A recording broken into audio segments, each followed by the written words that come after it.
बंदी छोड़ सतगुरु रामपाल जी परमेश्वर जी की जय हो। परम पिता परमात्मा सारी सृष्टि के सर्जनहार कुल मालिक असंख्य ब्रह्मांडों के स्वामी जगत गुरु तीनों लोकों में प्रवेश करके सबका धारण पोषण करने वाले राजाधिराज आत्माधार नाथों के नाथ देवों के देव महादेव सर्वेश्वर महेश्वर मृत्युंजय अजरो अमर आदि अनादि सनातनी प्रभु जगत पिता जगदीश्वर श्री श्री 1008 की उपाधि के वास्तविक अधिकारी अकाल मूर्त शब्द स्वरूपी राम वासुदेव सर्वगतम ब्रह्म परम पूज्य प्रथम पूज्य परम संत परम पुरुष परम धनी परम दयालु सत्य कबीर हक्का कबीर अल्लाहु कबीर अल्लाहु अकबर बाखबर अल्लाह ताला जगत के तारणहार जगत के मुक्तिदाता जगत के जगन्नाथ हारे के सहारे हिंदुओं के राम मुसलमानों के अल्लाह सिखों के वाहिगुरु ईसाइयों के मसीह दया के सागर दया निधि करुणा के सागर करुणा निधि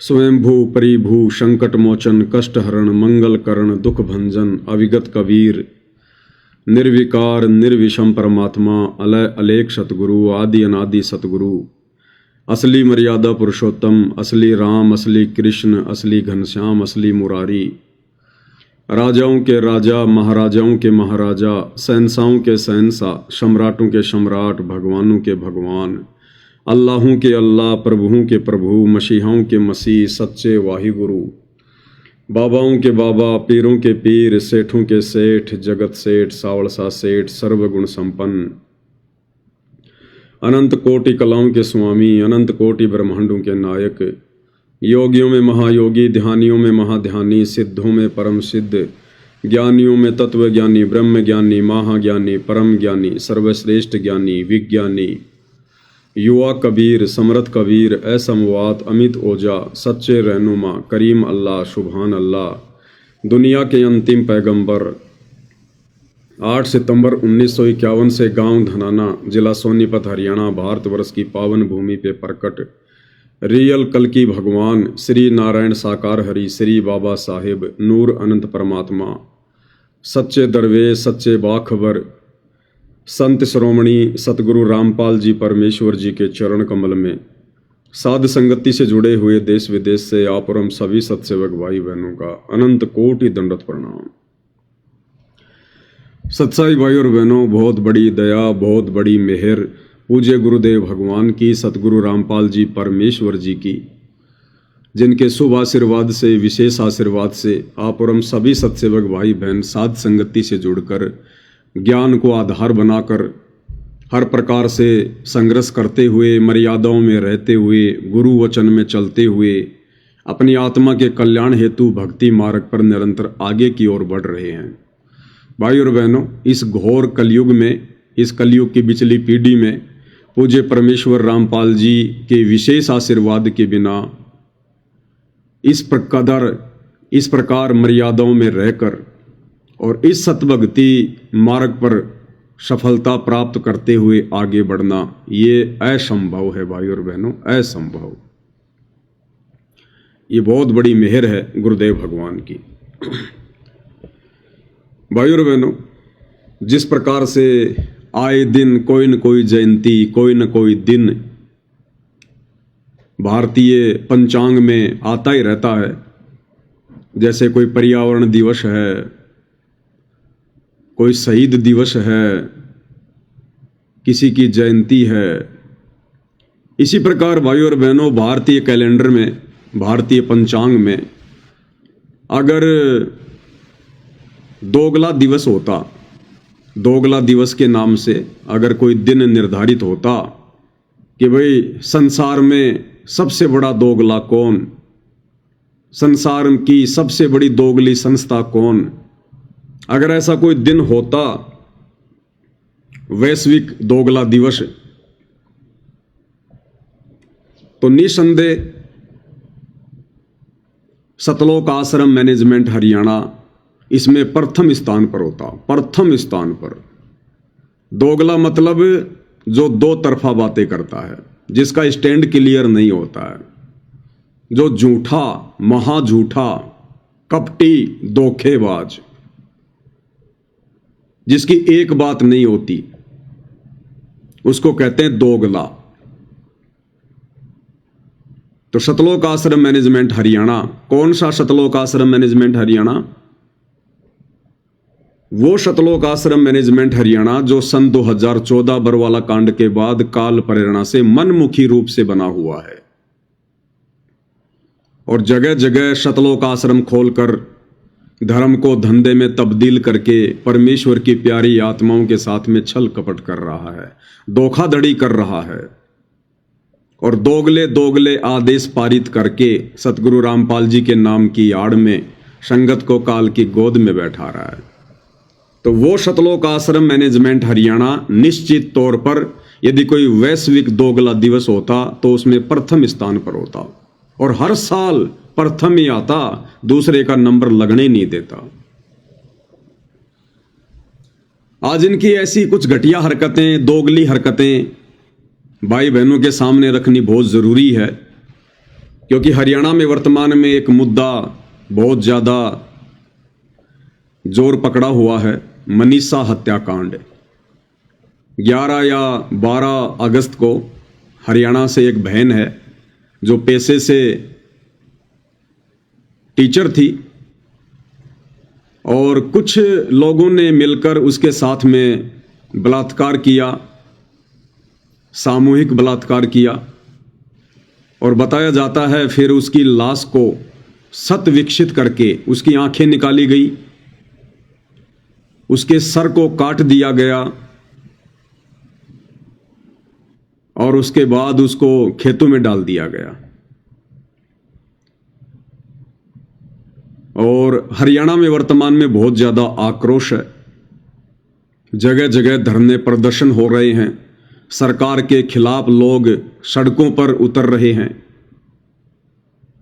बहुत सारी संस्थाएं उस मनीषा बहन को न्याय दिलाने के लिए संघर्ष कर रही हैं, धरने प्रदर्शन कर रही हैं। इस मनीषा हत्याकांड को देखकर भाई और बहनों, दास को सतलोक आश्रम मैनेजमेंट हरियाणा के दोगलेपन की याद आ गई, दोगलेपन की याद। आप सभी भाई बहनों को ध्यान होगा 21 दिसंबर 2018 का वो दिन, जिस दिन इसी दोगले सतलोक आश्रम मैनेजमेंट हरियाणा ने एक सौगंध खाई थी, एक शपथ ली थी। 21 दिसंबर 2018 को राजस्थान के अजमेर में राजपूत करणी सेना की एक रैली थी और राजपूत करणी सेना धरना प्रदर्शन इसलिए कर रही थी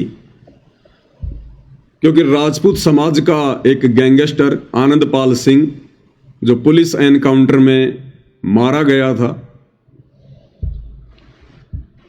उसको शहीद का दर्जा दिलाने के लिए राजपूत करणी सेना धरना प्रदर्शन कर रही थी राजस्थान के अजमेर में। और उसी समय इस दोगले सतलोक आश्रम मैनेजमेंट हरियाणा ने, सतगुरु रामपाल जी परमेश्वर जी के कलयुगी परिवार ने, इन तमाम कोऑर्डिनेटरों ने ये निर्णय लिया कि समाज में जहां भी कोई अत्याचार होगा, किसी के साथ अन्याय होगा,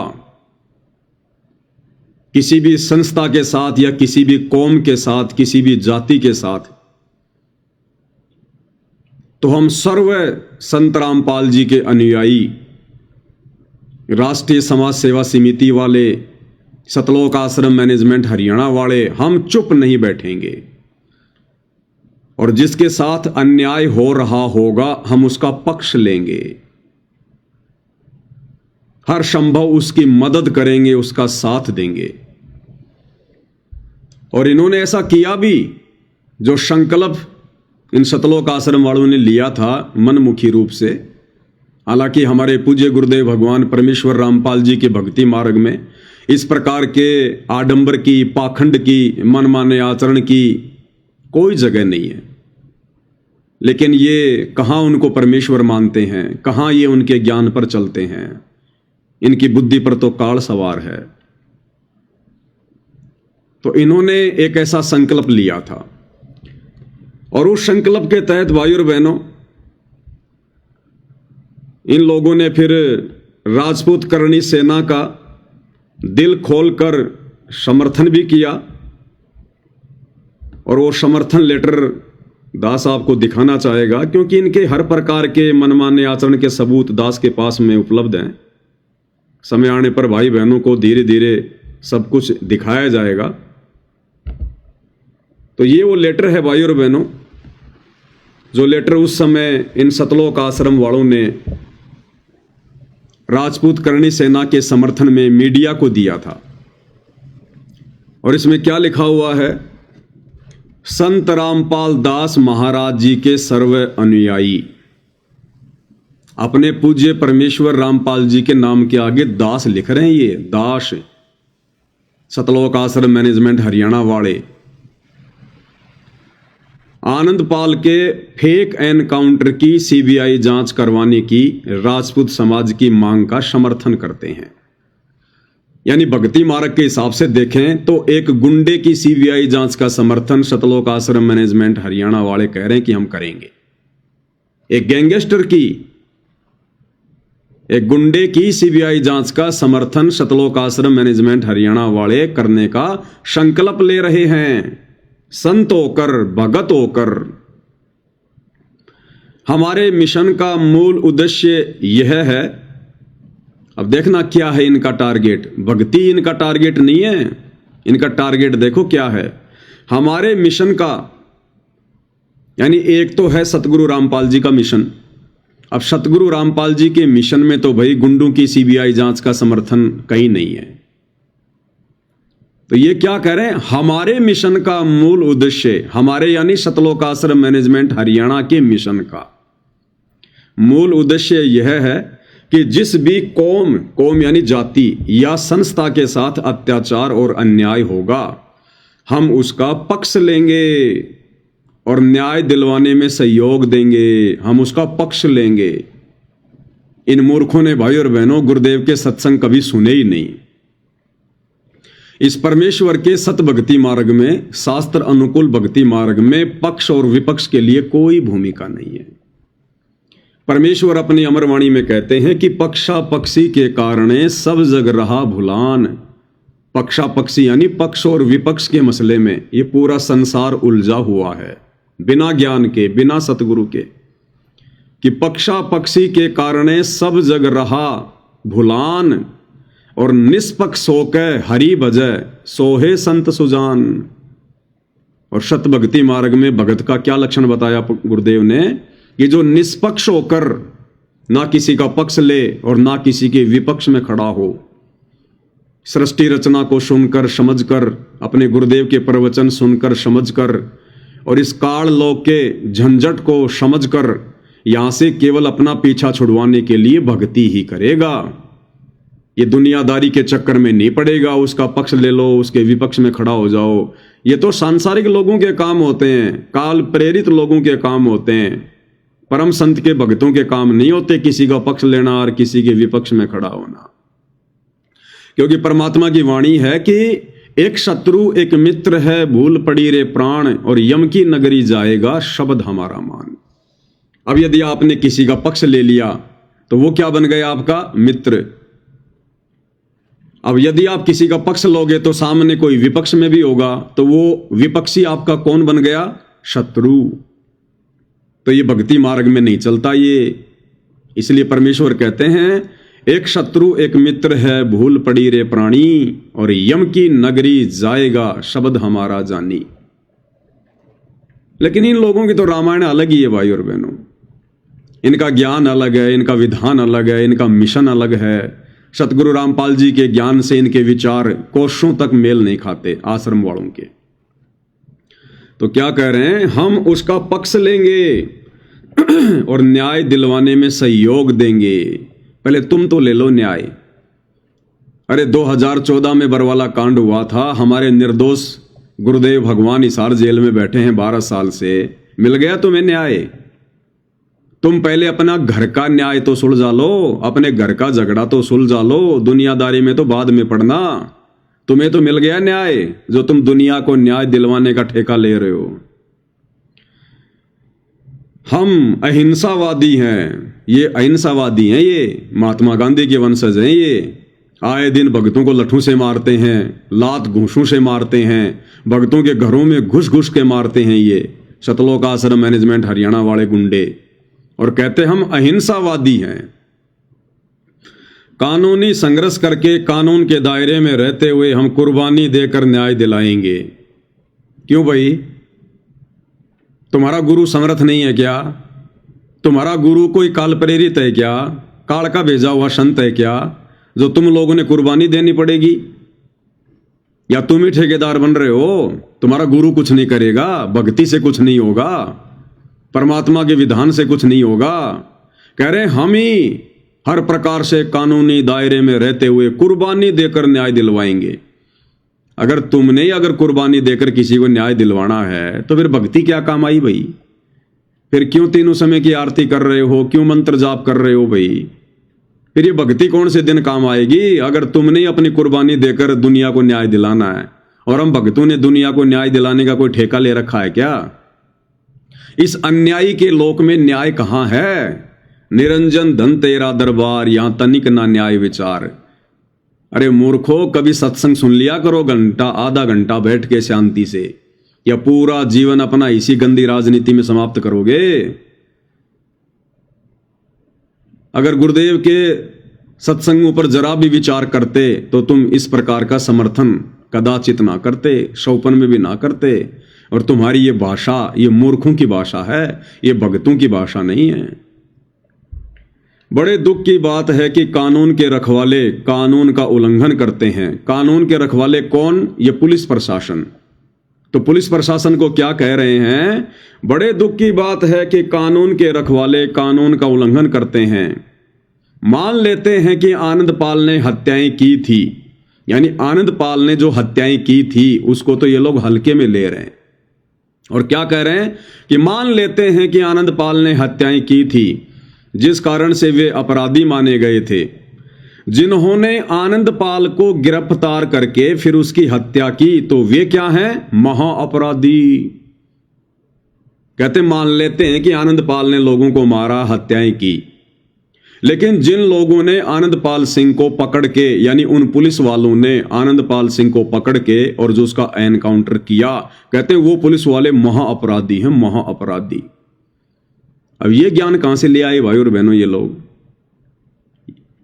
बताओ। उन पुलिस वालों को तो कह रहे हैं, जिन्होंने एक गुंडे की हत्या की उसको तो कह रहे हैं महाअपराधी हैं ये पुलिस प्रशासन, जिन्होंने एक गैंगस्टर का एनकाउंटर किया। इसका मतलब भाई और बहनों फिर ये भारतीय सेना के जवान जो बॉर्डर पर जो इन आतंकवादियों को मारते हैं वो भी महाअपराधी हो गए। इन सतलोक आश्रम मैनेजमेंट हरियाणा वालों की अगर बुद्धि के हिसाब से देखा जाए तो भारतीय सेना के सैनिक जो आतंकवादियों को मारते हैं वो भी महाअपराधी हैं। भाई जब इन्होंने राजस्थान की पुलिस को महाअपराधी साबित कर दिया, क्योंकि राजस्थान की जो पुलिस थी उसने गैंगस्टर आनंदपाल सिंह को पकड़ के उसका एनकाउंटर कर दिया, तो ये सतलोक आश्रम मैनेजमेंट हरियाणा वाले कह रहे हैं कि वो पुलिस वाले तो महाअपराधी हैं, महाअपराधी। मतलब गैंगस्टर का समर्थन कर रहे हैं ये लोग। उसने जो हत्याएं की गैंगस्टर ने, आनंदपाल सिंह ने, उसके लिए कोई दुख नहीं है इन आश्रम वालों को कि उसने बहुत अच्छा किया, लेकिन उन पुलिस वालों ने समाज में शांति बनाए रखने के लिए अगर किसी गैंगस्टर का एनकाउंटर कर दिया तो पुलिस वालों को कह रहे हैं वो तो महाअपराधी हैं। और ये ज्ञापन दिया किसने था? एक 1.5 फुटी आदमी ने। राजस्थान के सोजत में जो आश्रम है वहां रहता है एक लक्ष्मण दास, जोधपुर वाला, एलडी, उसको एलडी कहते हैं शॉर्ट में, एलडी लक्ष्मण दास, वही जिसने राजपूत करनी सेना को 5 लाख रुपए दिए थे। इंकलाब जिंदाबाद, माता पद्मावती की जय, भारत माता की जय, जो अजमेर की रैली में खड़े होकर नारे लगा रहा था वो 1.5 फुट का आदमी, वो उसका नाम है एलडी लक्ष्मण दास, जोधपुर से, क्योंकि वो राजपूत समाज से है। अब भैया जातिवाद तो इन आश्रम वालों में कूट कूट के भरा हुआ है। अब इस लक्ष्मण दास को बड़ा सदमा पहुंचा जब राजस्थान की पुलिस ने उसके जाति भाई गैंगस्टर आनंदपाल सिंह का एनकाउंटर कर दिया। तो इसको बड़ा दुख हुआ कि मेरे जाति भाई को पुलिस ने क्यों मार दिया। तो इसने पुलिस को क्या संज्ञा दी? महाअपराधी की। मेरे पास भाई और बहनों इसका वीडियो भी है जो इसने राजस्थान के जयपुर में और राजपूत करणी सेना को समर्थन दिया था, ये लेटर देते हुए। वो वीडियो भी है दास के पास में, सारे सबूत हैं इनके। जिन्होंने आनंदपाल सिंह को गिरफ्तार करके फिर उसकी हत्या की तो वे क्या हैं? महाअपराधी हैं। उनको कानून के तहत दंडित किया जाए ताकि जनता का भारत के संविधान पर विश्वास कायम रहे। राजस्थान सरकार यदि सच्ची है कि आनंदपाल मुठभेड़ में एनकाउंटर किया गया है तो सीबीआई जांच से क्यों कतराती है? इससे सरकार की नीयत पर सवालिया निशान लगा है। आनंदपाल को गिरफ्तार किया गया था तो उसे न्यायालय में पेश करके कानूनी प्रक्रिया चलानी चाहिए थी। अपने आप सच्चाई सामने आ जाती। यदि दोषी मिलता तो जो चाहे सजा बनती, दी जाती, कोई झंझट नहीं था। क्या कह रहा है ये लक्ष्मण दास, ये सतलोक आश्रम वाले, कि आनंदपाल सिंह अगर दोषी था तो उसे कोर्ट में पेश करना चाहिए था, उसके ऊपर मुकदमा जो है वो चलाना चाहिए था, और जो भी सजा उसको देगा वो कोर्ट देता। पुलिस वालों ने क्यों मारा? तो इस बात के समर्थन में नहीं है ये आश्रम वाले कि पुलिस वालों ने ये गलत किया, राजस्थान सरकार ने गलत किया, कि उसको तो न्यायालय ने सजा देनी थी। ये पुलिस वाले कौन होते हैं? उसका एनकाउंटर करने वाला, उसको मारने वाले। तो भाई और बहनों, 12 अगस्त 2025 को मुझ पवन दास की हिसार कोर्ट में तारीख थी और मैं अपनी तारीख करने गया हुआ था। साथ में जयपुर से 2 भाई मेरे साथ थे, मनोज दास और मुकेश दास। तो भैया मेरे ऊपर मुकदमा कोर्ट में चल रहा है, तो यदि मैंने गलती की या नहीं की इसकी सजा मुझे कोर्ट देता, मेरा न्याय कोर्ट करेगा। तुम सतलोक आश्रम धनाना से गुंडे भेजकर वहां पर मेरा न्याय करवाने के लिए क्यों आ गए भाई? अरे दोगले इंसानों। इसलिए दास कह रहा भाई और बहनों, अगर कोई वैश्विक दोगला दिवस होता तो ये सतलोक आश्रम मैनेजमेंट हरियाणा वाले उसमें फर्स्ट आते, फर्स्ट। यहां तो एक गैंगस्टर के समर्थन में कह रहे हैं कि उसको कोर्ट सजा देता, पुलिस वालों ने एनकाउंटर करने की क्या जरूरत थी, उसके ऊपर मुकदमा चलाना चाहिए था। तो मुझ पवन दास का तो हिसार कोर्ट में मुकदमा चल रहा भाई। मैं तो हर महीने मेरी तारीख पे जाता हूं। तो मेरा न्याय तो भाई और बहनों न्यायालय ने करना था, कोर्ट ने करना था, जज ने करना था। फिर तुम सतलोक आश्रम वाले वहां क्यों पहुंच गए मेरा न्याय करने के लिए? तो ये दोगलापन नहीं है क्या? वो वीडियो दिखाते हैं भाई और बहनों आपको। ये वीडियो है भाई और बहनों,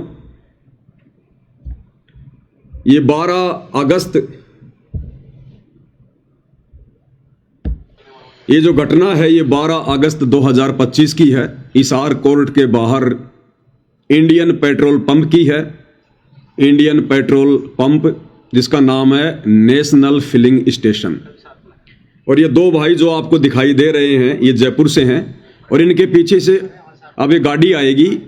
उस गाड़ी में मुझ पवन दास को वो पुलिस वाला लेकर जा रहा है। अब ये गाड़ी आएगी इधर से, उस गाड़ी में मुझ पवन दास को जो है पुलिस वाला लेकर जा रहा है।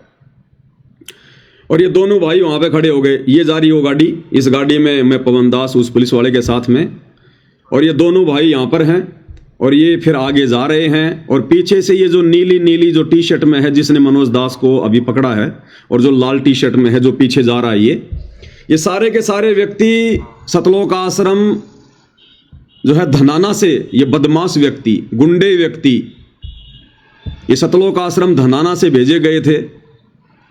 मुझ पवन दास की उस दिन इनकी मर्डर की पूरी प्लानिंग थी कि पवन दास को जान से खत्म किया जाए, उसको समाप्त किया जाए। लेकिन परमेश्वर की दया रही मेरे लिए, तो परमात्मा ने उस पुलिस वाले को भेज दिया। वो मुझे अपनी गाड़ी में बैठा कर ले गया और ये दो भाई जो मेरे साथ थे जयपुर से, मुकेश दास और ये मनोज दास, ये दोनों बेचारे वापस कोर्ट में जा रहे थे, क्योंकि मुझे भी वापस कोर्ट में आना था मेरी तारीख करने के लिए। लेकिन इन दोनों को देखो यहां पर पेट्रोल पंप पर किस प्रकार से, ये बसंत सैनी जो ये नीली जो टी शर्ट में है, बसंत सैनी, और कम से कम ये 10-12 लोग लेकर आया था, 2 गाड़ियां भर के लाया था, साथ में हथियार भी थे। लेकिन इसने देखा कि हथियार निकाल के क्या करेंगे, जिसके लिए हथियार लाए थे वो तो गया उस पुलिस वाले के साथ में, वो पवन दास तो, और ये 2 भगत बेचारे वहां रह गए थे पीछे। इन दोनों भगतों को इन्होंने जानवरों की तरह मारा, जानवरों की तरह। आपने ये वीडियो देखा है, 12 अगस्त 2025 की ये घटना है। तो ये महादोगले इंसान है भाई और बहनों, महादोगले इंसान। क्या कह रहे हैं ये जो लेटर आनंदपाल सिंह की सीबीआई जांच के समर्थन में सतलोक आश्रम वालों ने सौंपा था जयपुर में, कह रहे हैं यदि वो आनंदपाल सिंह दोषी था, उसने हत्याएं की थी, तो उसका न्याय अदालत में होना चाहिए था। पुलिस वालों ने उसका एनकाउंटर क्यों किया? तो भैया मुझ पवन दास पर हिसार में जो मुकदमा चल रहा है, तो मेरा न्याय भी तो प्रशासन ने करना था। मेरा न्याय कोर्ट करेगा भाई, जज करेगा। तुम क्यों बीच में जज बन गए? तो तुम क्या हो फिर तुम क्या हो? महादोगले व्यक्ति, महाअपराधी व्यक्ति। तो क्या लिख रहे हैं? आनंदपाल को गिरफ्तार किया गया था तो उसे न्यायालय में पेश करके कानूनी प्रक्रिया चलानी चाहिए थी, अपने आप सच्चाई सामने आ जाती। यदि दोषी मिलता तो जो चाहे सजा बनती, दी जाती, कोई झंझट नहीं था।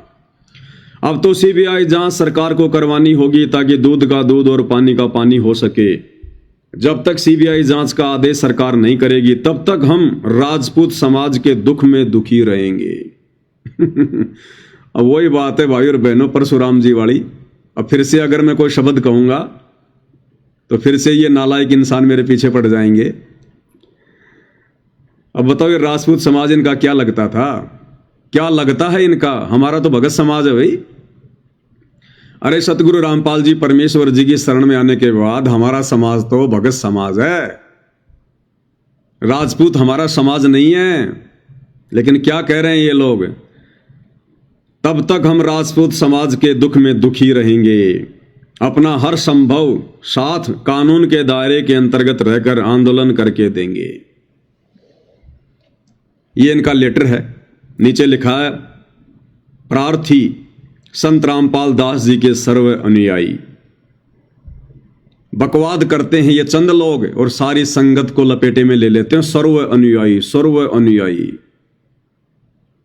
तो ये इनका समर्थन पत्र था राजपूत समाज को, एक गुंडे की सीबीआई जांच के समर्थन में। ये काहे के भगत हैं भाई और बहनों? ये लोग भक्ति और भगवान के आसपास भी नहीं है, आसपास भी। इसलिए दास कह रहा है यदि दुनिया में कोई दोगला दिवस होता तो सतलोक आश्रम मैनेजमेंट हरियाणा वाले उसमें फर्स्ट डिवीजन पास आते, फर्स्ट डिवीजन। हर साल दूसरे का नंबर ही नहीं आने देते ये। तो ये हरियाणा में वर्तमान में जो एक आंदोलन जोर शोर से चला हुआ है, सोशल मीडिया पर तेजी से वायरल है। ये मनीषा नाम की एक लड़की जो पेशे से टीचर थी, कुछ लोगों ने इसका सामूहिक बलात्कार किया, इसकी गर्दन काट दी, इसकी आंखें निकाल ली, और कहते हैं ना जाने कौन सा ऐसा वो तेजाब डाला जो अंदर तक पूरा शरीर उसका जो है वो जल गया।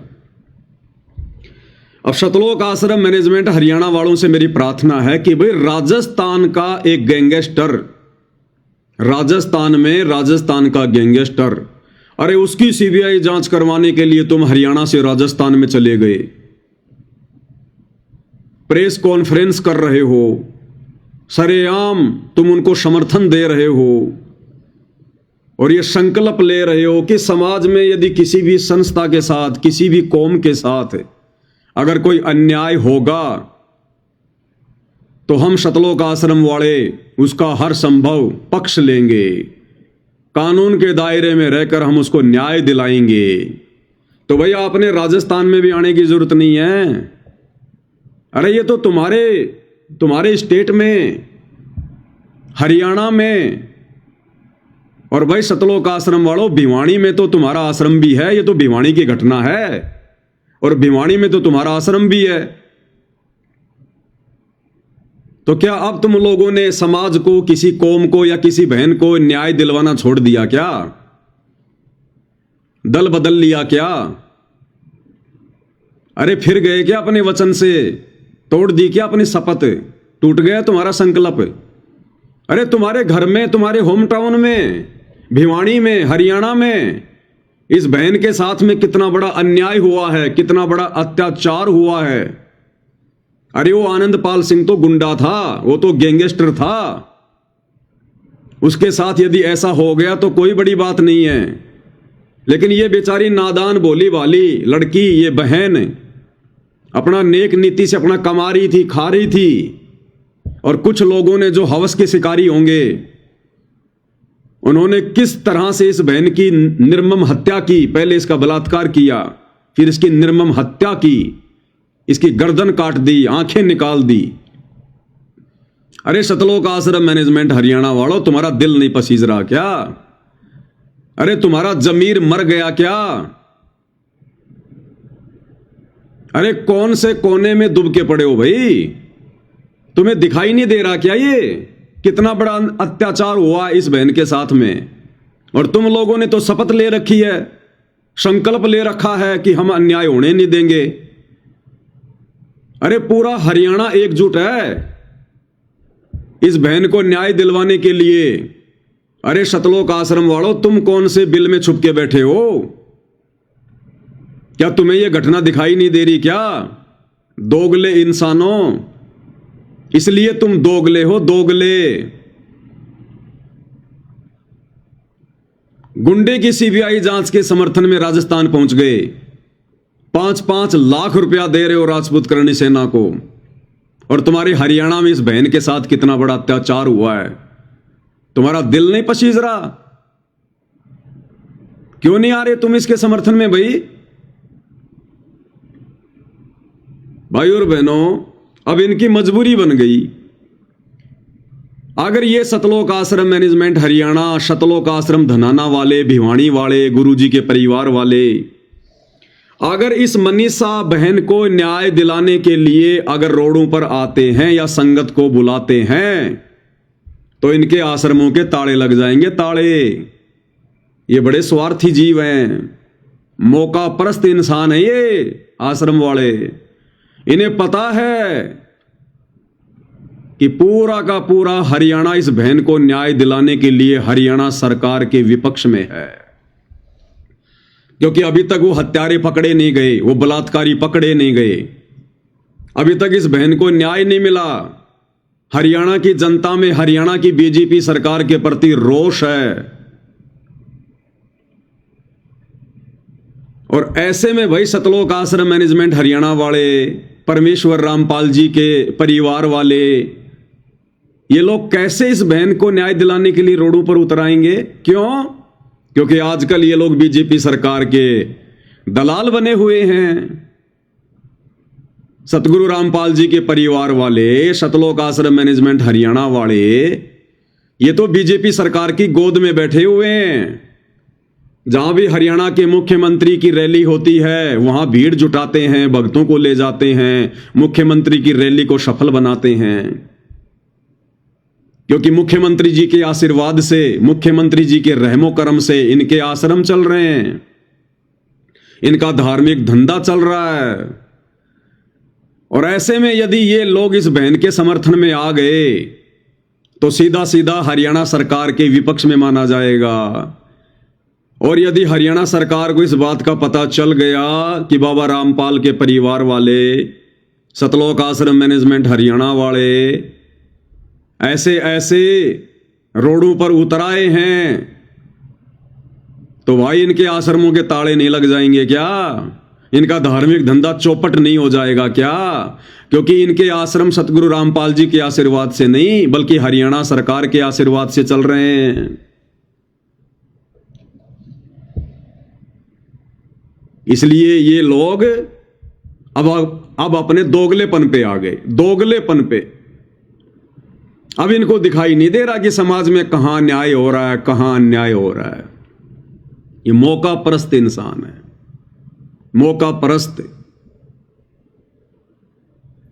अरे हरियाणा में जाट आंदोलन था, और जिस समय हरियाणा में जाट आंदोलन था, ये सतलोक आश्रम वाले बीजेपी सरकार के खिलाफ थे और कांग्रेस सरकार के पक्ष में थे, क्योंकि 2019 में सतलोक आश्रम मैनेजमेंट हरियाणा ने, पूज्य परमेश्वर रामपाल जी के कलयुगी परिवार ने हरियाणा की कांग्रेस सरकार को खुल्लम खुल्ला समर्थन दिया था, खुल्लम खुल्ला।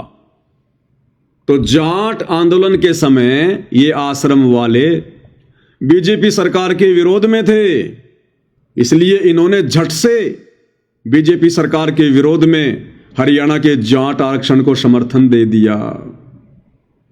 लेकिन आज ये लोग बीजेपी सरकार के समर्थन में हैं, बीजेपी सरकार की गोद में बैठे हैं, और अब यदि इन्होंने बीजेपी सरकार की खिलाफत की या जरा भी बीजेपी सरकार से न्याय की मांग की, तो भैया राजनेता किसी के नहीं होते। 2 मिनट में इनके आश्रमों पर ताला लगवा देंगे, 2 मिनट में। तो ये लोग डरे हुए हैं, सहमे हुए हैं, भयभीत हैं, हमारा तो धंधा चौपट हो जाएगा, धंधा। तो अब ये अपने दोगलेपन पे आ गए, दोगलेपन पर। अब इन्हें इस मनीषा बहन का दर्द दिखाई नहीं दे रहा, इन्हें ये अत्याचार दिखाई नहीं दे रहा। ये है इनकी दोगली नीति भाई और बहनों, दोगली नीति।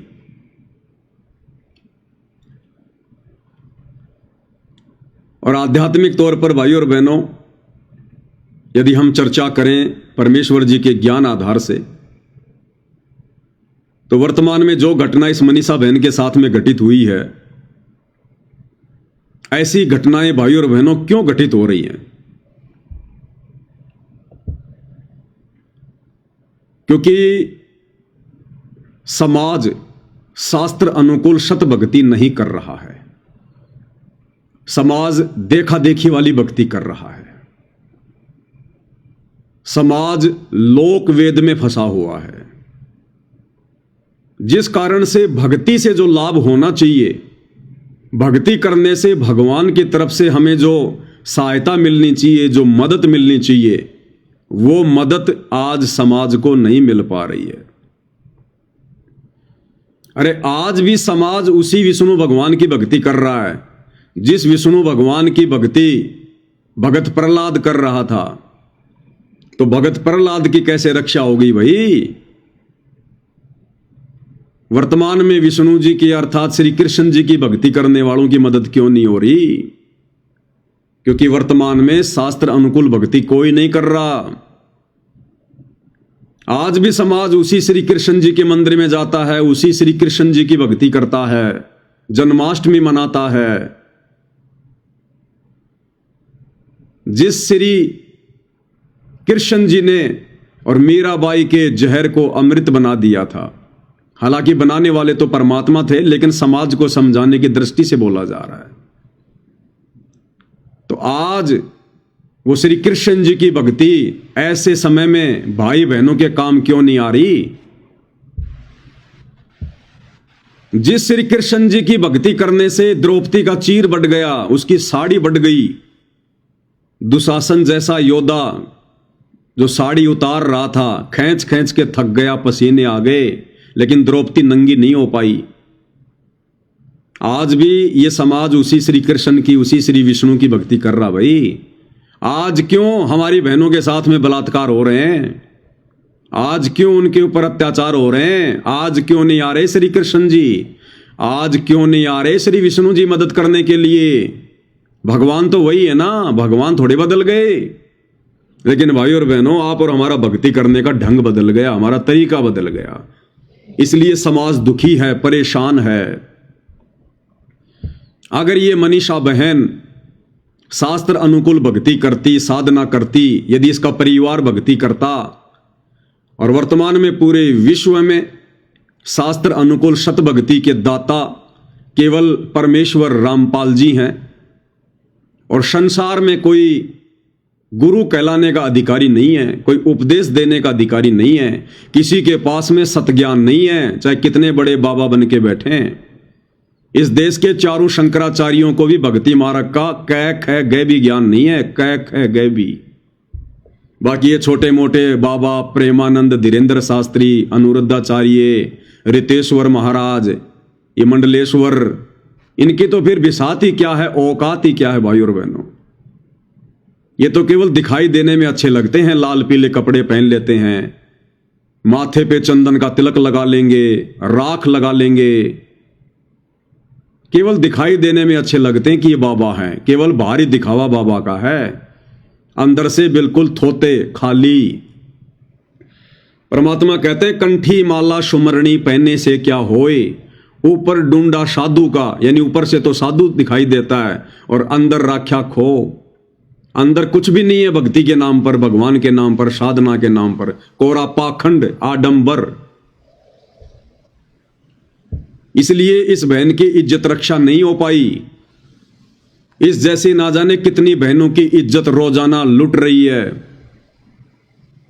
कितने मासूमों पर रोजाना अत्याचार हो रहे हैं और सभी भक्ति कर रहे हैं।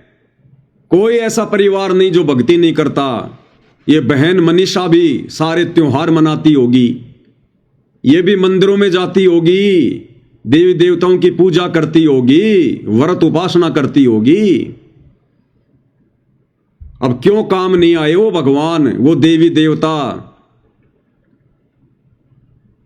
अब हरियाणा के लोगों ने अगर धरना प्रदर्शन ही करना है तो भाई उस मंदिर में जाके करना चाहिए, उस मंदिर में जाके धरना देना चाहिए जिस मंदिर में ये बहन जाती थी पूजा पाठ करने के लिए, दान धर्म करने के लिए। उस मंदिर में जाके धरना देना चाहिए और सवाल जवाब करने चाहिए उन पुजारियों से कि भाई कहां चला गया था ये भगवान, जिस भगवान की पूजा करने के लिए, जिस भगवान के दरबार में ये बहन आया करती थी, चढ़ावा चढ़ाया करती थी। अरे क्यों जाते हैं मंदिर में, मस्जिद में, चर्च में, गुरुद्वारों में? क्यों भक्ति करते हैं?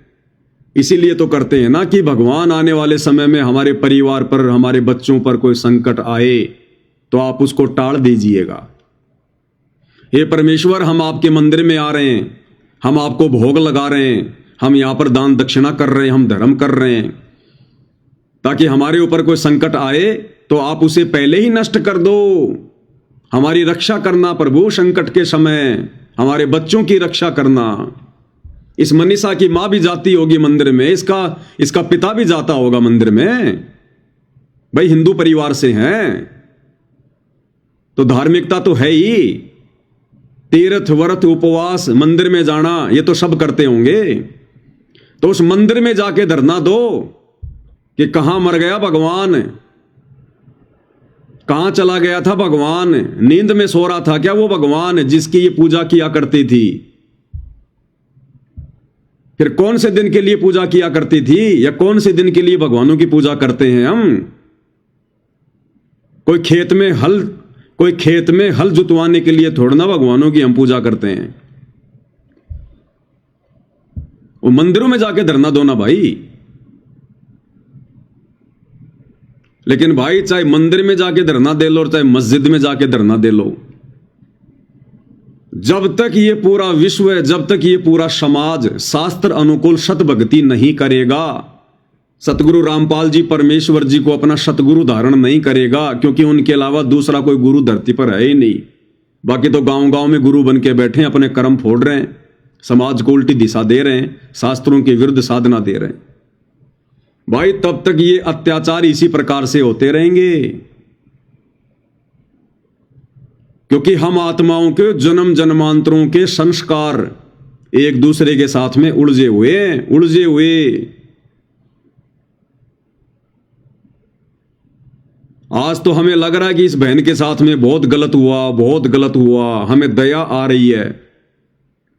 अगर हम आध्यात्मिक दृष्टि से सोचेंगे, जो कि सत्य है, इस बहन ने ना जाने अपने पूर्व जन्मों में क्या क्या वो कर्म कर रखे हैं, जो धर्मराज के दरबार में इसके अकाउंट में लिखे हुए हैं। तो भैया समय आने पर उन कर्मों का भोग तो इंसान को भोगना पड़ता है, चाहे लड़का हो चाहे लड़की हो। ये कर्म भोगने से तो हमारे भगवान भी नहीं बच पाए। फिर आप और हम कहां बचेंगे भाई? अरे द्वापर में श्री कृष्ण जी के पैर में बालिया नाम के शिकारी ने जहरीला तीर मारा और श्री कृष्ण जी रो रहे थे क्योंकि अब बचने की कोई उम्मीद नहीं थी, वो जहरीला तीर था। और सबको पता है श्री कृष्ण जी की अर्थात विष्णु जी की द्वापर में मृत्यु उस जहरीले तीर से हुई, जहर से हुई। और जब तीर लगा धोखे से तो वो बालिया नाम का शिकारी दौड़ते दौड़ते आया और उसको भगवान पे बड़ी दया आई। हे भगवान, मैंने ये क्या कर दिया, मेरे से धोखे से तीर चल गया, मेरा मकसद कोई आपको मारने का नहीं था, मुझे माफ करना। तो क्या कहा था श्री कृष्ण जी ने कि बालिया ये तेरा दोष नहीं है भाई, तूने अपना हिसाब किताब पूरा कर लिया, तूने अपना हिसाब किताब पूरा कर लिया। तो बालिया ने कहा कि भगवान मेरा और आपका क्या हिसाब किताब, मैं एक भिखारी आदमी और आप द्वारिकाधीश। तब श्री कृष्ण जी ने कहा कि भाई त्रेता युग में मैं राजा दशरथ का बेटा रामचंद्र बन के आया था और तू उस समय सुग्रीव का भाई था बाली, और भाई मैंने भी उस समय तेरे को पेड़ की ओट लेकर धोखे से तीर मारा था और मरते मरते तूने कहा था कि भाई मैंने तेरा क्या बिगाड़ दिया, हम दोनों भाइयों का आपस का झगड़ा था, तूने बीच में आकर मुझे तीर क्यों मारा धोखे से, इसका बदला कब देगा? क्योंकि बदला कहीं न जात है तीन लोग के मां, और सतगुरु मिले कबीर से तो सारे झंझट मिट जा। तो जब बाली ने पूछा कि भैया इसका बदला मुझे कब दोगे, तब श्री रामचंद्र जी ने कहा था कि द्वापर युग में मैं श्री कृष्ण के रूप में आऊंगा और उस समय तू भाई अपना बदला लेगा। तो हमारे तीन लोक के भगवान ये भी अपने जो कर्म है वो नहीं काट सकते, इनको भी अपने पूर्व जन्मों में की गई उन गलतियों की सजा भोगनी पड़ती है। तो इसी प्रकार ये जो बहन मनीषा है, इसका ये पहला जन्म थोड़ी है। हम सभी आत्माएं सतलोक से अपने बाप से बिछुड़ के आई हैं, और जब से हम सतलोक से आए हैं हमारे अनंत जन्म हो चुके हैं, अनंत गिनती नहीं है। और ना जाने ऐसे ही किसी जन्म में इस बहन ने भी ना जाने कितने निर्दोषों को मारा होगा, कितनों का बलात्कार किया होगा, जब इसको पुरुष का जन्म प्राप्त था।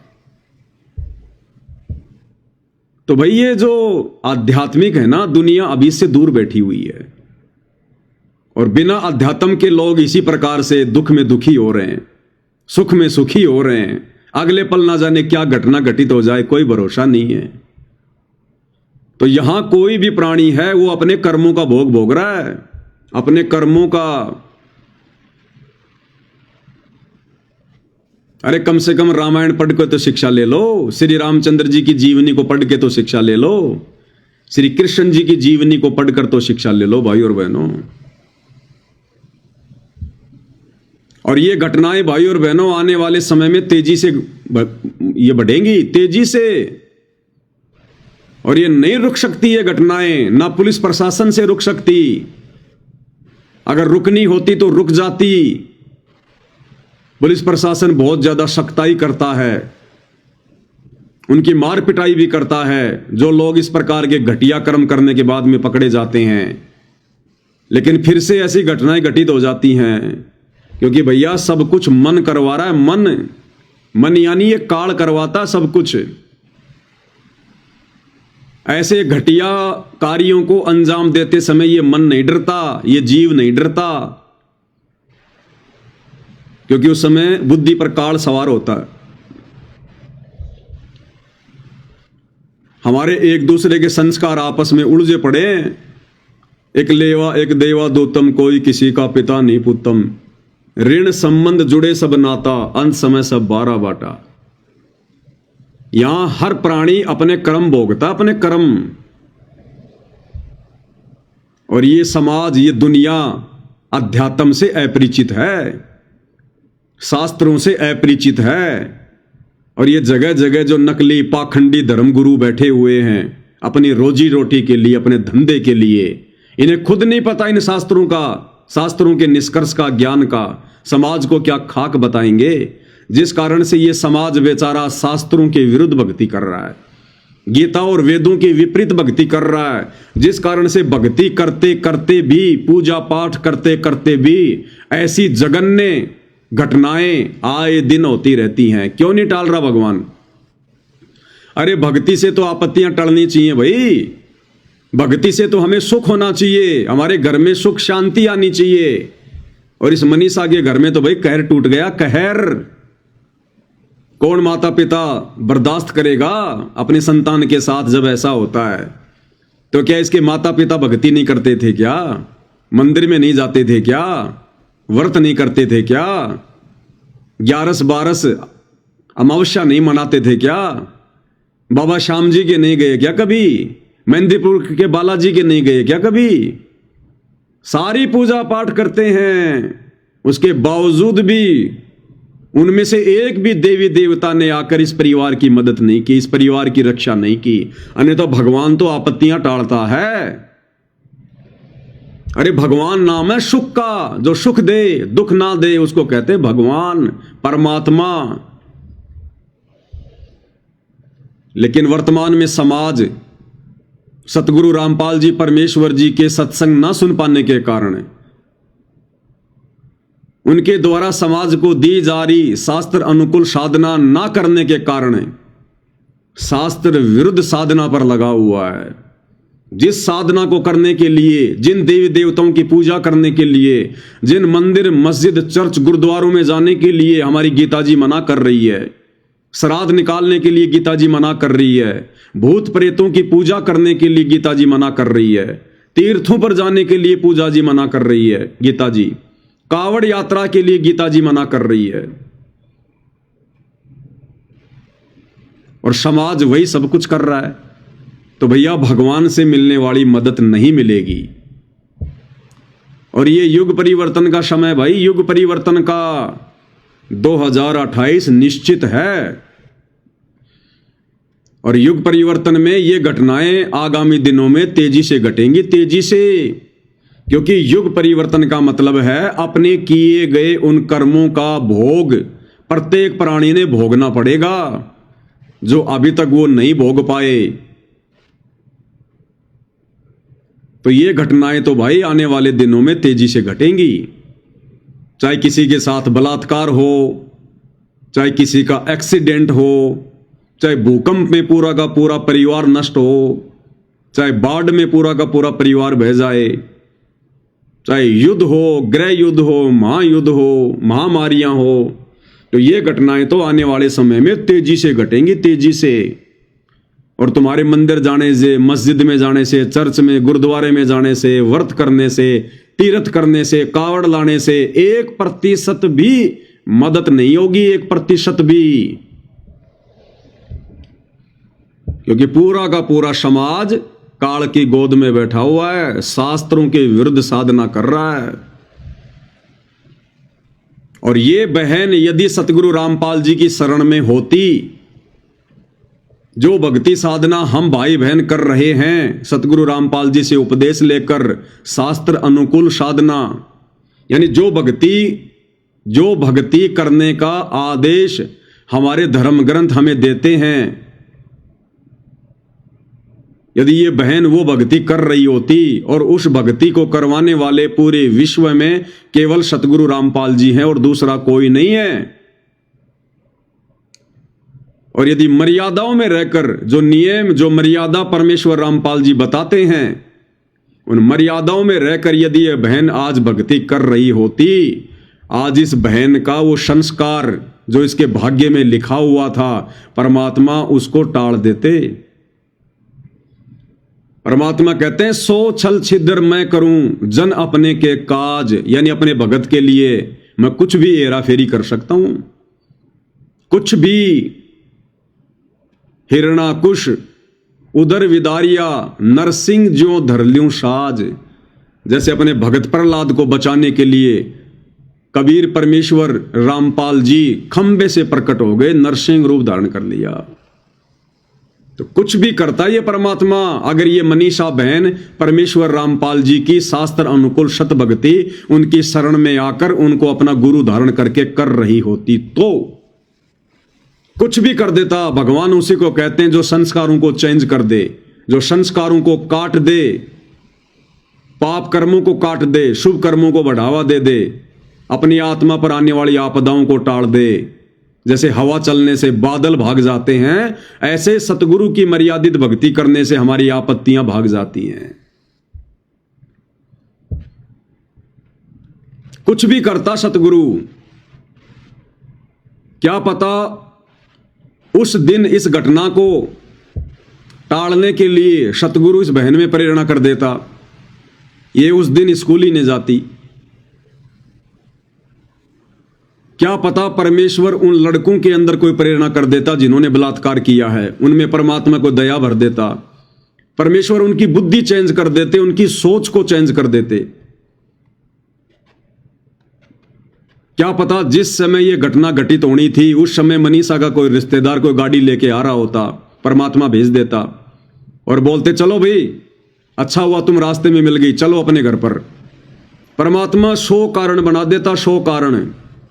लेकिन ये देवी देवताओं की आदि अधूरी भक्ति से, इन गांव गांव नगर नगर में बैठे इन नकली बाबाओं की संगति से, इनकी शरण से, इनकी भक्ति से कोई लाभ किसी प्रकार का नहीं हो सकता। कोई भी हमारे पूर्व जन्मों का संस्कार नहीं कट सकता। जैसा भाग्य में लिखा है वो भोगना ही पड़ेगा। और जब हम सतगुरु की शरण में आ जाते हैं, फिर परमात्मा कहते हैं, फिर परमेश्वर की वाणी है कि माशा घटे ना तिल बदे, विधाता लिखे जो लेख। विधाता यानी सतगुरु की शरण में जो व्यक्ति नहीं होता है और जब उसको मनुष्य शरीर प्राप्त होता है तो उसका एक भाग्य बना के धर्मराज के द्वारा भेजा जाता है। जैसे हम कहते हैं ना कि भाई मेरी किस्मत में क्या लिखा है, मां के पेट में मेरी किस्मत लिखी गई, उसको कहते हैं भाग्य। तो वो लिखा जा चुका होता है, इसके साथ क्या होगा क्या नहीं होगा, क्या अच्छा होगा क्या बुरा होगा, वो सबकी किस्मत में लिखा होता है। तो कहते जब तक हमारे को पूर्ण सतगुरु नहीं मिलता, उसकी शास्त्र अनुकूल साधना नहीं मिलती है, उस समय तक वही हमारे साथ में होगा जो हमारे भाग्य में लिखा हुआ है। उसमें माशा घटे यानी जरा सा भी उसमें रति भर भी घट नहीं सकता। माशा घटे ना तिल बदे, तिल यानी तिल का दाना जो आता है, तिल जिसका तेल निकाला जाता है, तिल कहते हैं इतना भी संस्कार आपका ना घट सकता ना बढ़ाया जा सकता। चाहे आप कितनी देवी देवताओं की पूजा कर लो, कितने मंदिर में जाओ, कितने कावड़ लेके आओ, जब तक आप सच्चे सतगुरु की शरण में नहीं आओगे, आपके भाग्य में जो लिखा है उसमें मासा घटे ना तिल बदे, विधाता लिखे जो लेख। लेकिन साचा सतगुरु मेट कर ऊपर मारे मेख। लेकिन जब हम सच्चे सतगुरु की शरण में आ जाते हैं तो सतगुरु हमारे भाग्य में लिखे हुए उन कुकर्मों को काट देता है, मिटा देता है, और सतगुरु अपनी तरफ से शुभ कर्म उसमें लिख देता है, जोड़ देता है और ऊपर मेख मार देता है, ठप्पा लगा देता, अपनी मोहर लगा देता है। तो भाई और बहनों, जब तक ये समाज सतगुरु रामपाल जी परमेश्वर जी के सत्संग नहीं सुनेगा, उनके प्रवचन नहीं सुनेगा, उनकी संगति नहीं करेगा और शास्त्रों के अनुसार सत भक्ति नहीं करेगा, तब तक भाई ये इसी प्रकार से दुखी रहेगा, मरता रहेगा। ये कुक्रम, ये घटनाएं इसी प्रकार से तेजी से घटेंगी, तेजी से। पुलिस प्रशासन कुछ नहीं कर सकता। अरे सरकार या प्रशासन किसी का भाग्य चेंज नहीं कर सकते, किसी के कर्मों में फेरबदल नहीं कर सकते। जब श्री रामचंद्र जी अर्थात श्री विष्णु जी अपने खुद के उन कर्मों में फेरबदल नहीं कर सके, त्रेता में बाली मारा धोखे से, द्वापर में धोखे से पैर में जहरीला तीर खाना पड़ा। जब भाग्य में लिखे हुए संस्कार को, घटनाओं को हमारे भगवान नहीं काट सकते, तो पुलिस प्रशासन कैसे काट देगा, सरकार कैसे काट देंगी? ये तो संत काटेगा, पूर्ण संत, पूर्ण परमात्मा, सतगुरु। और सतगुरु से यदि हम लोग पीठ मोड़ के बैठे रहेंगे तो भाई इसी प्रकार से दुखी रहेंगे, इसी प्रकार से। इसलिए सभी भाई बहनों से निवेदन है, प्रार्थना है, अगर आने वाले युग परिवर्तन के समय में, जो कि शुरू हो चुका है, 2028 लास्ट है, ये 4 साल पूरे विश्व के बहुत भयंकर तरीके से गुजरेंगे। अब शांति नाम की आगे कोई चीज नहीं होगी। अगर उस युग परिवर्तन के दौरान यदि भाई और बहनों अपनी और अपने परिवार की सुरक्षा चाहते हैं तो सतगुरु रामपाल जी परमेश्वर जी के प्रवचन सुनना शुरू कर दो।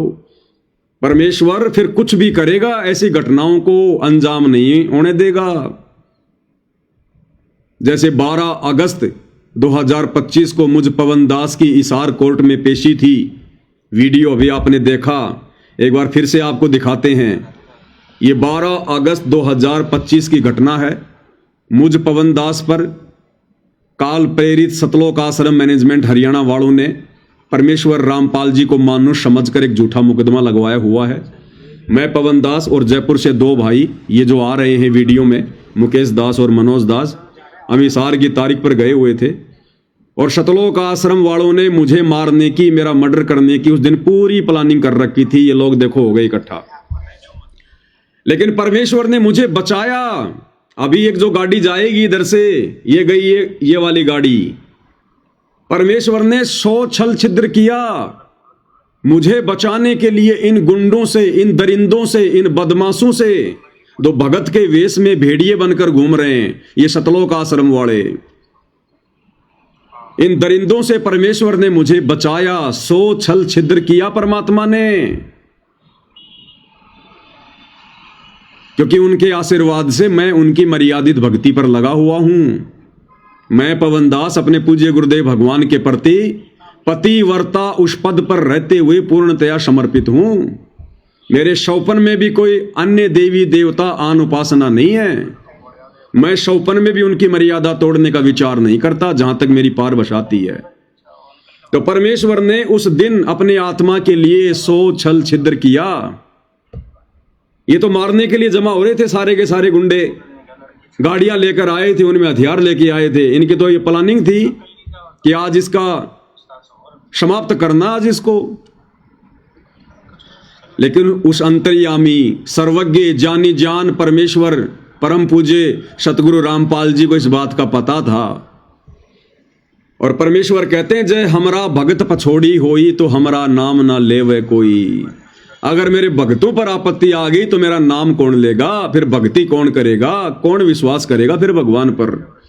तो उस दिन परमेश्वर ने 100 छल छिद्र किया अपनी आत्मा के लिए, इन दरिंदों से, इन बदमाशों से, सतलोक आश्रम मैनेजमेंट हरियाणा वालों से बचाने के लिए।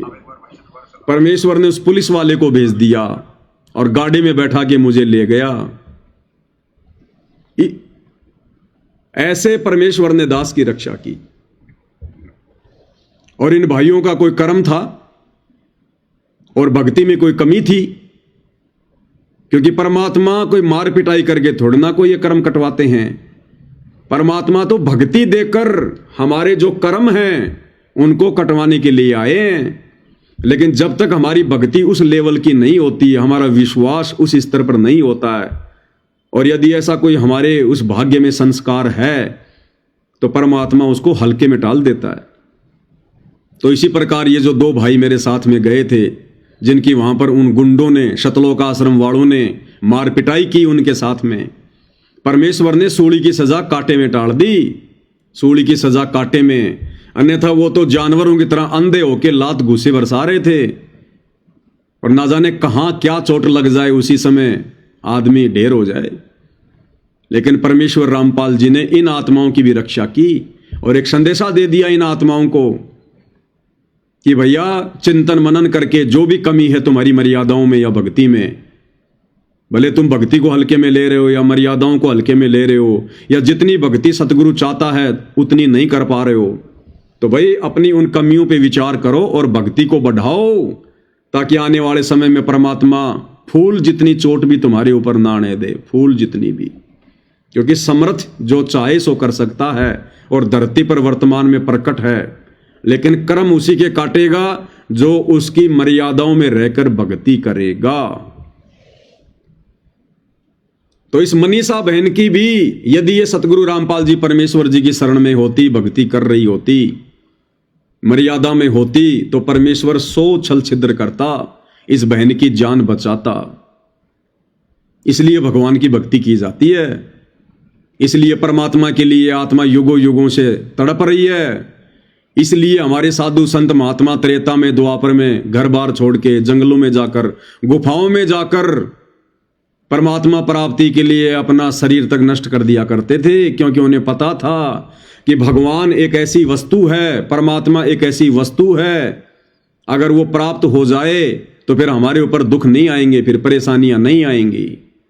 लेकिन भाई और बहनों, वर्तमान में पूरा का पूरा विश्व काल प्रेरणा से, भक्ति और भगवान की परिभाषा से सैकड़ों कोस दूर बैठा है, और काल ने जगह जगह अपने साधु संत महात्मा आचार्य शंकराचार्य भेजकर आत्माओं को भक्ति और भगवान के नाम पर भ्रमित कर रखा है, उल्टी साधनाओं पर लगा रखा है, शास्त्र विरुद्ध साधनाओं पर लगा रखा है।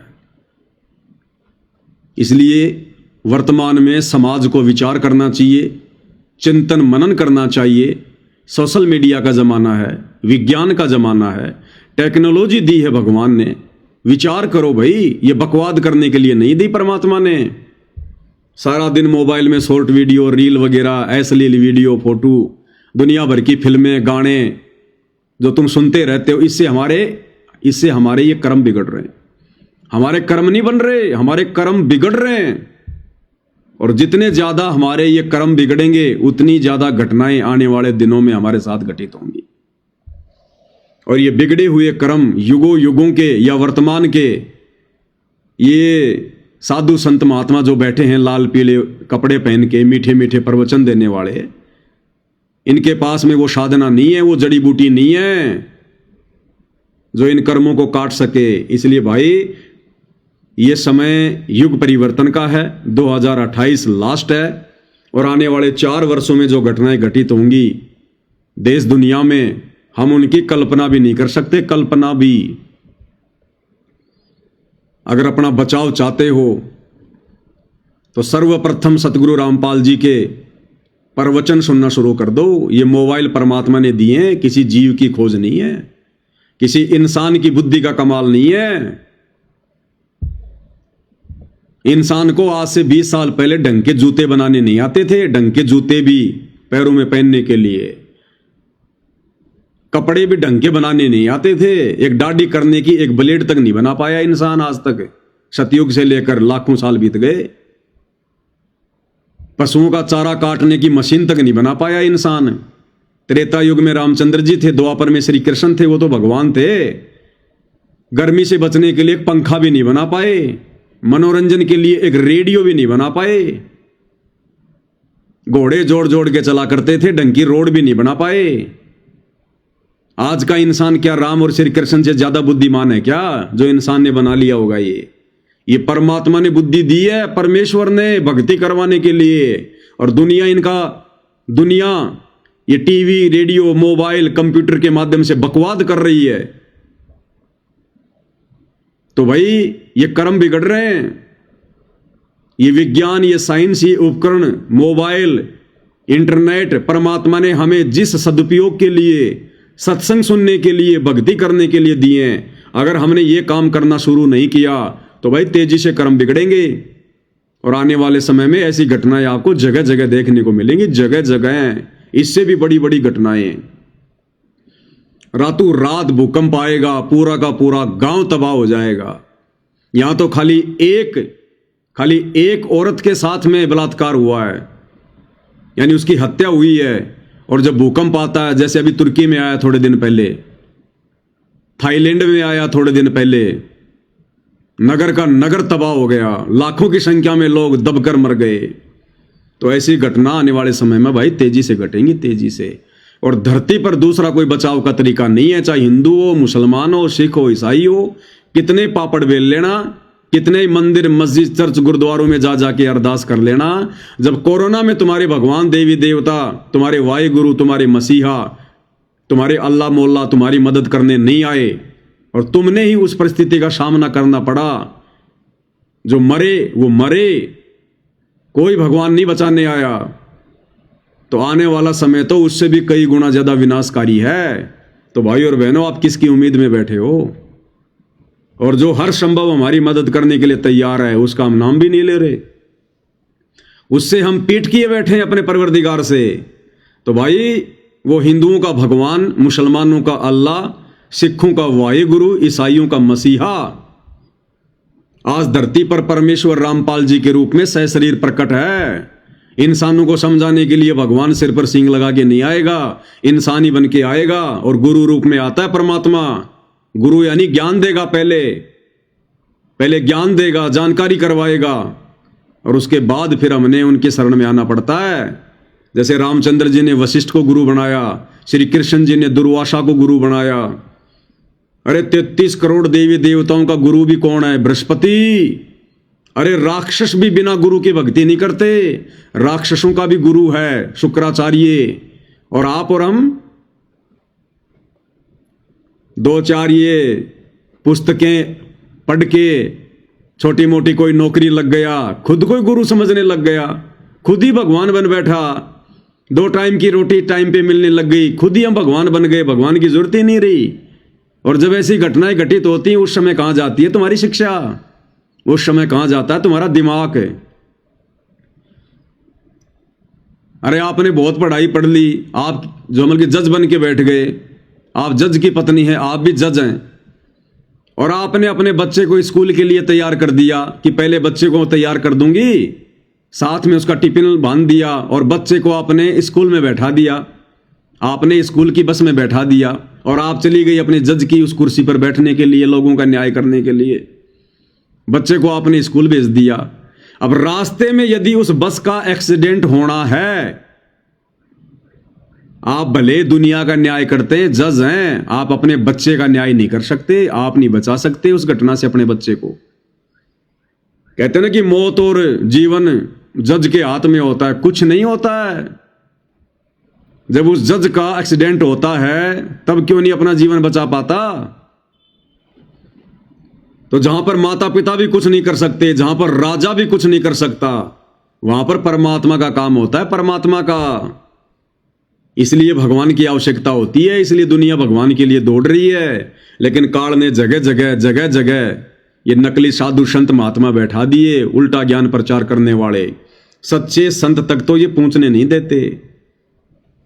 और भाई, ये बड़े भाग्य से मिलता है ये परम संत, पूर्ण संत, ये परमात्मा, इनकी भक्ति, परमेश्वर रामपाल जी की शत भक्ति, बड़े भाग्य से। सकल पदार्थ है जग माही, और भाग बिना नर पावत नाही। तो अगर ये बहन मनीषा परमेश्वर रामपाल जी की शरण में होती, आज इसका बाल भी बाका नहीं होता, बाल भी बाका। इसलिए भाई बहनों से प्रार्थना है, भक्ति पे लग जाओ, नहीं तो ये दुर्गति सबके दरवाजे पर तैयार खड़ी है, तैयार। किसी से उम्मीद मत करना फिर, जैसे तुम्हारे कर्म है जन्म जन्मांतरों के। तुम्हें तो अपना वर्तमान दिखाई दे रहा है कि वर्तमान में तो भाई मैं ना बीड़ी पीता, ना दारू पीता, मैंने ऐसा कोई काम भी नहीं किया, ना मैं किसी का दिल दुखाता, नेक नीति ईमानदारी से अपना धंधा कर रहा हूं, मेरे साथ में क्यों गलत होगा? अरे वो तीनों सेनाओं का अध्यक्ष विपिन रावत, वो कौन सी चोरी करता था? उसने किसका बलात्कार किया था? वो कौन सा मर्डर करता था? उसने क्या झूठ बोला था? वो भी तो भक्ति करता था, मंदिर में जाता था, नेक नीति ईमानदारी से अपनी कमाई पे अपना परिवार पाल रहा था। फिर हेलीकॉप्टर में आंध्र प्रदेश के जंगलों में ऐसी जगह पर दुर्घटना क्यों हुई?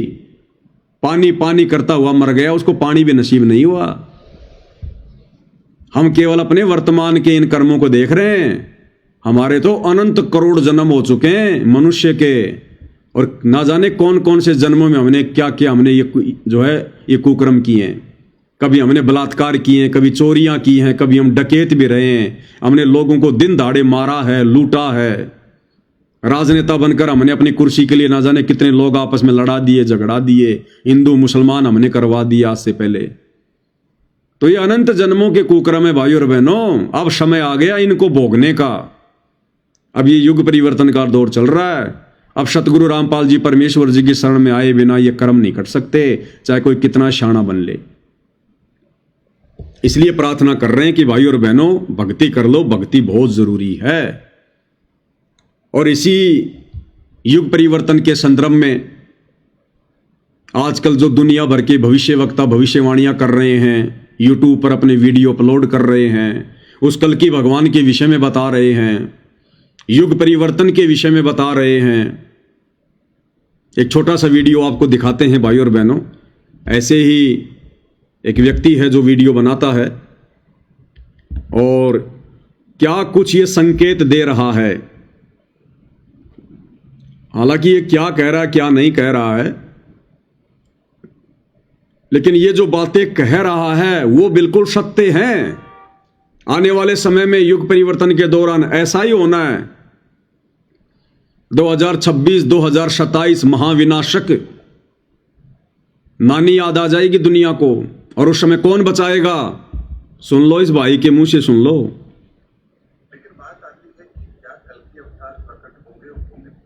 क्योंकि पूरी दुनिया उस कल की भगवान के पीछे भाग रही है ना। कल की भगवान, कल की भगवान, उस कल की भगवान के अलावा दुनिया को कोई बचा नहीं सकता है। तो भाई ये भविष्यवक्ता क्या जानकारियां दे रहे हैं, क्या बता रहे हैं, हम लोगों ने विचार करना चाहिए। वो कल की भगवान जिसके विषय में ये भविष्यवक्ता बता रहे हैं, वो कल की भगवान और कोई नहीं, स्वयं परमेश्वर रामपाल जी हैं। बहुत सारे भाई बहन कह देते हैं कि ये पवनदास अपने गुरुजी को विष्णु जी का 10वां अवतार बता रहा है, कल की बता रहा है। अरे वो कल की नहीं है, असल में उसका नाम है नीकलंक। नीकलंक जो राजा हरिश्चंद्र जी की आत्मा होगी, उड़ीसा के संबल नगरी में आएगा। वो तो बहुत लास्ट में आएगा। कलयुग 4,32,000 वर्ष का है, 4,32,000 वर्ष का। अभी तो खाली 5,500 वर्ष बीते, वो तो 2-3 लाख वर्ष बाद आएगा। अभी वो राजा हरिश्चंद्र की आत्मा पूज्य गुरुदेव जी ने बताई, वो स्वर्ग में बैठा है, अभी तो आनंद ले रहा है। वो तो लाखों साल बाद आएगा निकलंक रूप में, विष्णु का 10वां अवतार बनकर। अभी तो कलयुग ढंग से शुरू भी नहीं हुआ है। तो वर्तमान में जिस कल्कि की चर्चा हो रही है, तो दुनिया वाले पागल हैं क्या जो विष्णु के उस कल्कि अवतार की बातें कर रहे हैं? क्या उनको नहीं पता? लेकिन वर्तमान में जो कल्कि आएगा वो है इस कलयुग का भगवान,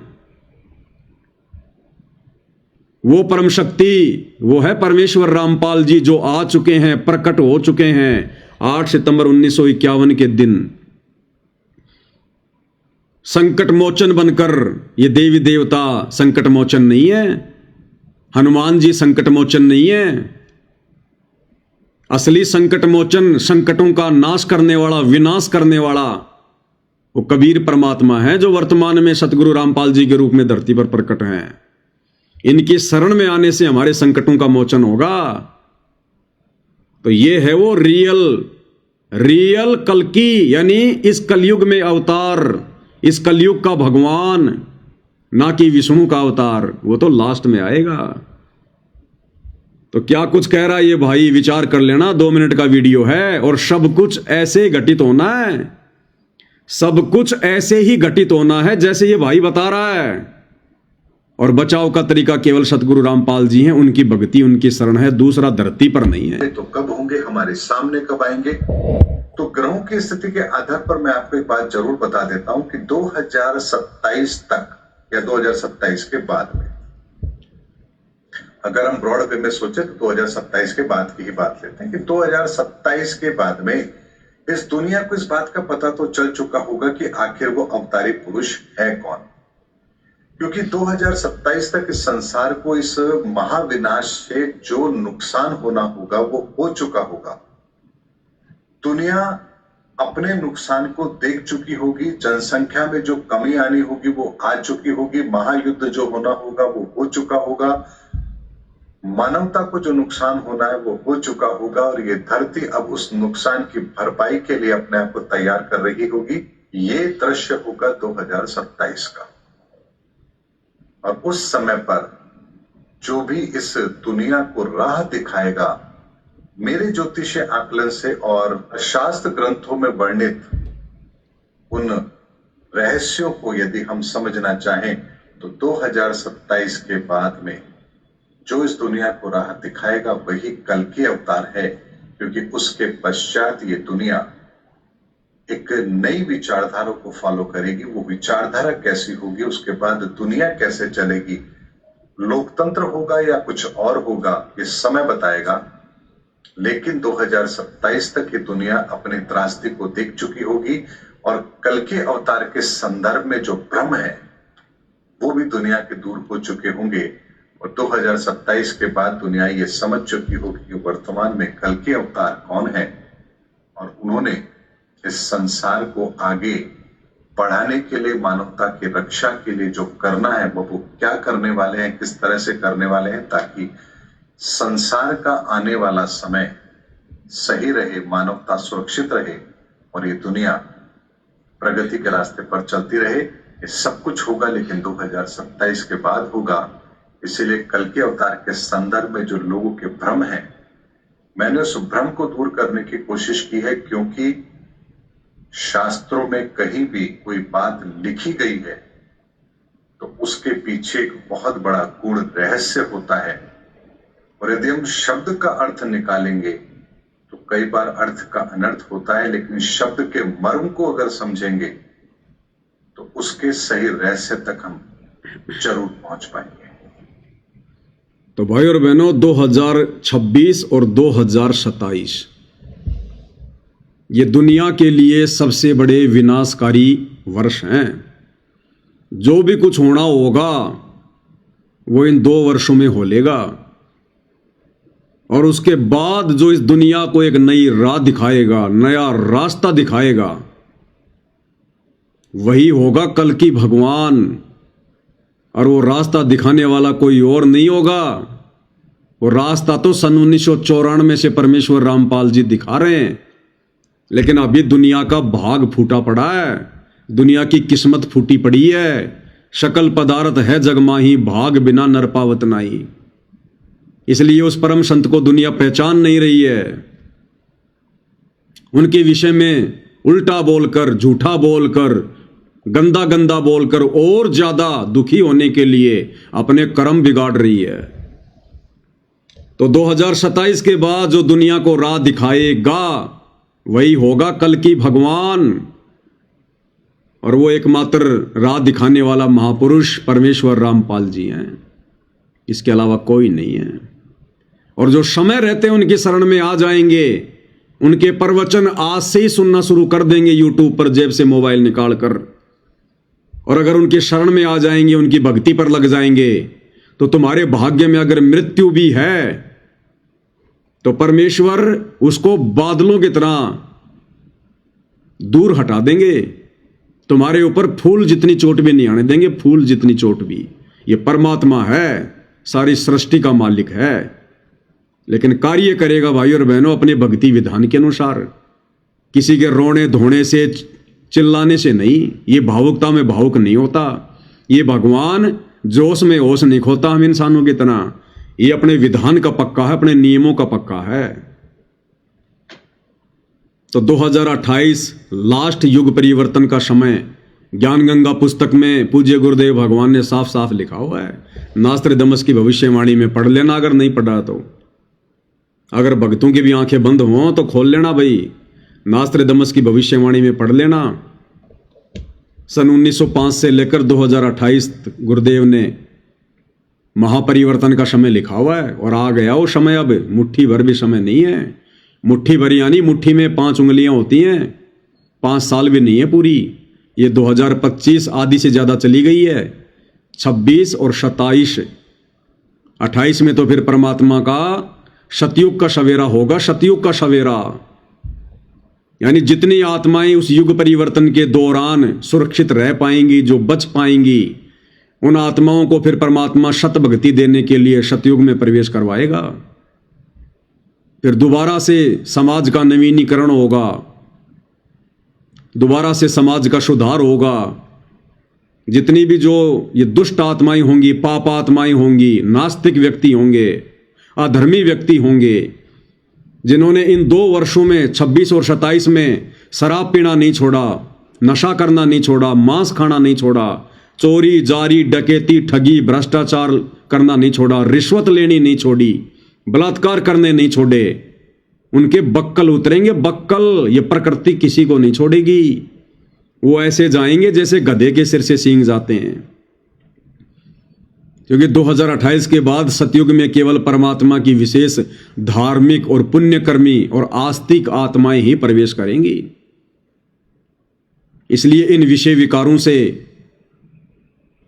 नशे से, मांसाहार से, चोरी, जारी, ठगी, रिश्वतखोरी, मिलावट, काला बाजारी, भ्रष्टाखोरी जितना जल्दी दूर हो जाएं उतना ही हमारा फायदा है। नहीं तो खुद तो डूबेंगे सो डूबेंगे, अपने परिवार को भी लेकर डूबेंगे। परिवार को भी, जिस परिवार को पालने पोषने के लिए आज हम ये चोरी, जारी, ठगी, रिश्वत, भ्रष्टाचार कर रहे हैं।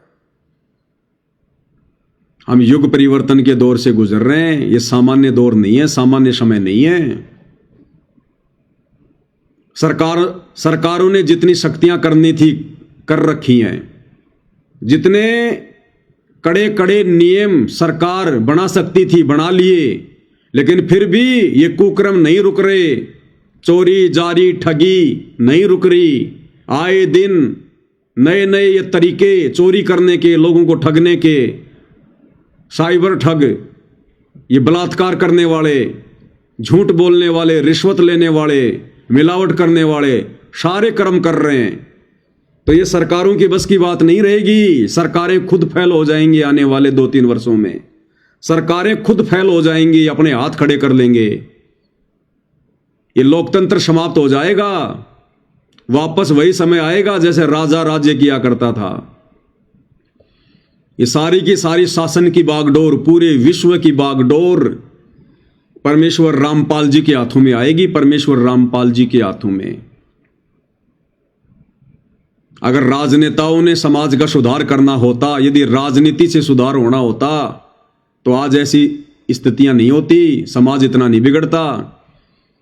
हिंदुस्तान से ज्यादा साधु संत महात्मा दुनिया में कहीं नहीं है। अगर इन साधु संत महात्माओं के, इनके प्रवचनों से, इनके द्वारा ये बताई जा रही साधना, ये मंत्रों से अगर लोगों का भला होना होता, समाज ने सुधरना होता, तो सुधर लेता।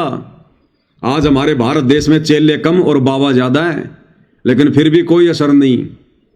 तो अब आगे जो भी कुछ होगा, जो भी कुछ करेंगे, ये कल की भगवान परमेश्वर रामपाल जी करेंगे। इसलिए भाई और बहनों, अपना बचाव चाहते हो, सुधार चाहते हो, सतयुग में प्रवेश करना चाहते हो, तो परमेश्वर रामपाल जी के अति शीघ्र यूट्यूब पर प्रवचन सत्संग सुनना शुरू कर दो। नहीं तो भाई बक्कल उतरेंगे, बक्कल। ये काल और ये दुर्गा, ये किसी को नहीं छोड़ेंगे आने वाले समय में, किसी को नहीं छोड़ेंगे। तो भाई और बहनों, हमारी तो विनती है, केवल प्रार्थना है, केवल समाज को सत संदेशा ही दे सकते हैं।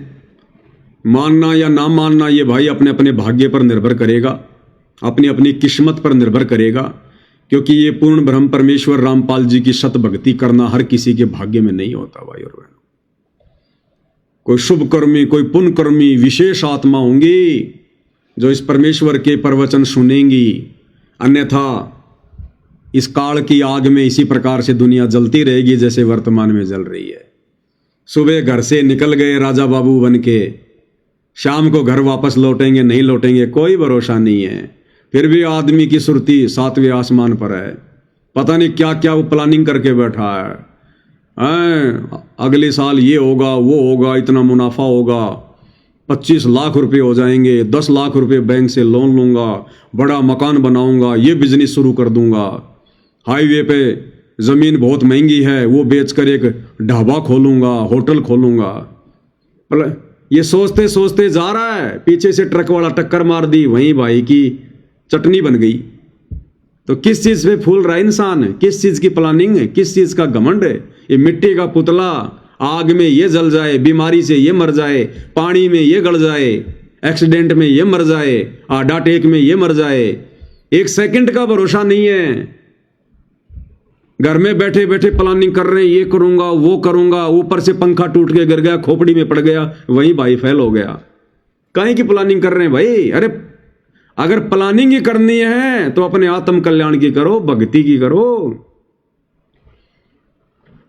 कि आज मैं सतगुरु रामपाल जी के सत्संग सुनना शुरू करूंगा और बहुत जल्दी मैं उनकी भक्ति ग्रहण करूंगा। 2-4 महीने उनके सत्संग सुनूंगा, तुरंत उनकी भक्ति ग्रहण करूंगा, अपना आत्मा का मैं कल्याण करवाऊंगा। इस गंदे लोक से अपना पीछा छुड़वाना है, ना जाने कब यहाँ मौत आ जाए, ना जाने काल की कर डारे, किस विध डल जा पाश आवे, और जिनाते सिरते मौत खुड़क दी उन्हानु केड़ा आशावे।